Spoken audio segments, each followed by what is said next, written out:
Hello friends, કેમ છો બધા? મજામાં? આઈ હોપ મજામાં જ જશો. મસ્ત સિઝન છે એકદમ વરસાદની.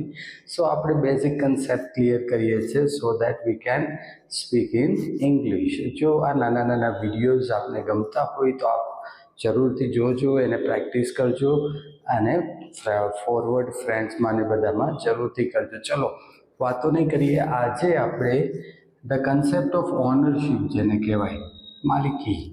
ઓનરશિપ એટલે શું? માલિકી, અથવા તો તમે એને કહેશો ઓનરશિપ. એટલે કે જ્યારે કોઈ માલિકીની વસ્તુ વિશે વાત કરવી હોય, આમ નહીં ખબર પડે. એક વાક્ય લખો એટલે ખબર પડશે તમને. મારી પાસે એક મોબાઈલ છે. તો હવે સમજાશે. મારી પાસે એક મોબાઈલ છે મીન્સ આ મોબાઈલ છે મારી માલિકીનો છે. હજી એક વાક્ય લખી શકાય, રવિ પાસે એક બાઇક છે. બરોબર. તો જ્યારે કોઈ વસ્તુ કોઈની માલિકીની હોય અને એના વિશે આપણે વાત કરવી હોય ત્યારે ઇંગ્લિશની અંદર બહુ સરસ બે શબ્દો આવે છે. અને બે શબ્દો છે, એક છે હેવ અને બીજો છે હેઝ. આ બે શબ્દો છે એ માલિકી દર્શાવે છે, હેવ અને હેઝ. હવે જ્યારે હેવ અને હેઝ એટલે કે બે ઓપ્શન હોય તો આપણને થોડો સવાલ થાય કે હેવ ક્યારે મૂકવું, હેઝ ક્યારે મૂકવું. હમણાં ક્લિયર થઈ જશે, જોજો. મારી પાસે, મારી વાત થતી હોય ઇંગ્લિશમાં એટલે હું આઈ જ મૂકીશ. આઈની સાથે આવશે હેવ. એનો અર્થ થયો મારી પાસે શું છે? એક mobile. I have a mobile. કેટલું સિમ્પલ વાક્ય છે, ઇઝી બની જશે. હવે રવિ પાસે, તો રવિની સાથે મૂકશું હેઝ. તો રવિ પાસે અ બાઇક છે, તો અ બાઇક. તો એનો અર્થ એ છે કે રવિ એટલે છોકરો અથવા તો કોઈ છોકરી અથવા તો કોઈ વસ્તુ અથવા જાનવર. જેમ કેમ કહો કે હાથી પાસે એક સૂંઢ છે, તો ઈટ એટલે કે હી, શી, ઈટ. આ ત્રણની સાથે શું આવશે? હેઝ આવશે. બાકી બધાની સાથે હેવ આવશે. એક બાજુનું શીખાય જેથી કરીને બાકીનું લાંબુ યાદ રાખવું નહીં. આપણે તો શું યાદ રાખવાનું? હેઝ છે એ કાં છોકરો હોય કાં છોકરી હોય કાં વસ્તુ હોય ને એક જ હોય ત્યારે આવશે. ડાયરેક્ટ વ્યક્તિની બાજુમાં તે માલિકી દર્શક શબ્દ મૂકી દેવાનું, વાક્ય બની ગયું. કેટલું સિમ્પલ છે. English is the most useful language because it is the simplest language of the world. તમે કહી શકો કે દુનિયાની સૌથી સરળ ભાષા કોઈ હોય તો અંગ્રેજી છે. ચલો આ વાક્યોની ટ્રાય કરીએ. હવે તમે થોડું મારી સાથે બનાવી શકશો. મારી પાસે એક મોટું ઘર છે. મારી વાત થાય એટલે હું શું કરીશ? આઈ. પાસે, તો આઈની સાથે હું શું મૂકીશ? Have.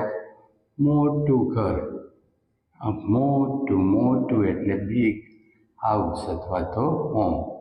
I have a big house, I have a big home, જે પણ કહી શકો. અમારી પાસે ટોયોટા કાર છે. અમે એટલે કોણ?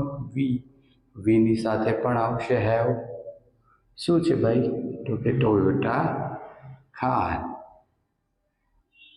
ઇઝી, બહુ સહેલા વાક્યો છે. રવિ પાસે એક નવો આઈફોન છે એટલે પાછો રવિ આવ્યો.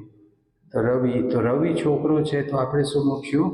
હેઝ. બસ શીખવાનું આટલું જ છે, હેવ ને હેઝ. અને એ પણ ઇઝી છે કારણ કે છોકરો હોય, છોકરી હોય કે વસ્તુ હોય ને એક હોય તો હેઝ, બાકી બધા સાથે હેવ. રવિ હેઝ કેવું છે? નવો આઈફોન. નવો એટલે ન્યૂ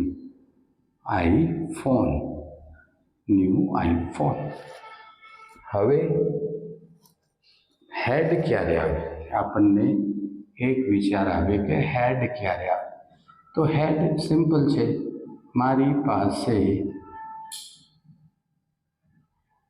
એક ઓપ્પોનો મોબાઈલ હતો.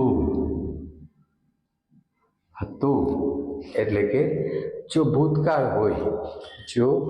હોય જે પૂરું થઈ ગયું હોય, જૂનું થઈ ગયું હોય, ભૂતકાળ હોય તો તમે શું કરશો? આઈ હેડ શું છે? હતો. બરોબર. ભૂતકાળ હોય તો હેડ આવશે. બાકી તો તમે જેમ મૂકો છો ઓપ્પોઝ મોબાઈલ. તો તમારે ભૂતકાળના વાક્યો બનાવવા હોય તો હેડની એક ખાસિયત એ છે કે હેડ છે એ બધા હારે શી ઈટ આ રીતે હેડ જ આવશે. એટલે કે હેડ બધા હારે હેડ જ આવે. એટલે હેડમાં કંઈ તમારે ડિસ્ક્રિમિનેશન કરવાની જરૂર નથી. તો ભૂતકાળના વાક્યો બનાવવા હોય તો હેડ વાપરો, અત્યારના વાક્યો બનાવવા હોય તો હેઝ વાપરો. એટલે કે બહુ ઇઝી છે.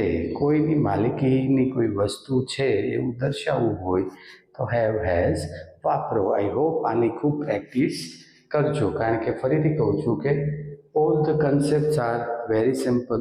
ઇંગ્લિશ દુનિયાભરમાં ફેલાની એનું કારણ એ છે કે ઇંગ્લિશ બહુ સરળ ભાષા છે.